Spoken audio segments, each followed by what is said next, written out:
can you tell me what are micro-credentials and how do digital credentials support the issuing of micro-credentials?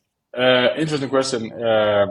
I think it's talk of town these days, but micro credentials as such, just to be very clear, is not the certificate, which could be a misconception somewhere. So the micro credentials is the actual the program, the actual training, and a micro credential would have consist of, at least in Europe, is test points. So it could be broken down.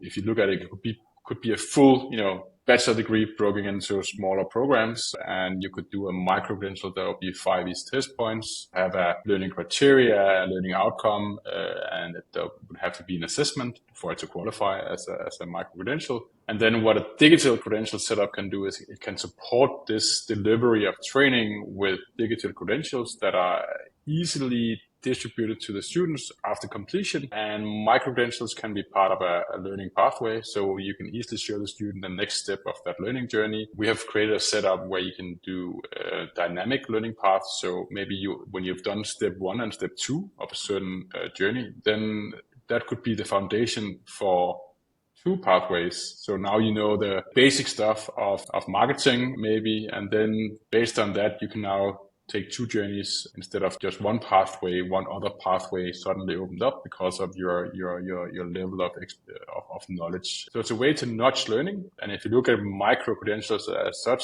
it's a great way to help reskill and upskill our workforce, because all of us above 40, we have a lot of us have, not everybody, but some have kids and cars and houses and jobs, and so doing a full degree, going back to school and do a new bachelor's degree within whatever, AI, we simply wouldn't have the time for that. So micro-credentials play a vital role in our ability to upskill and reskill for the future. And digital credentials can support us on that learning journey going forward.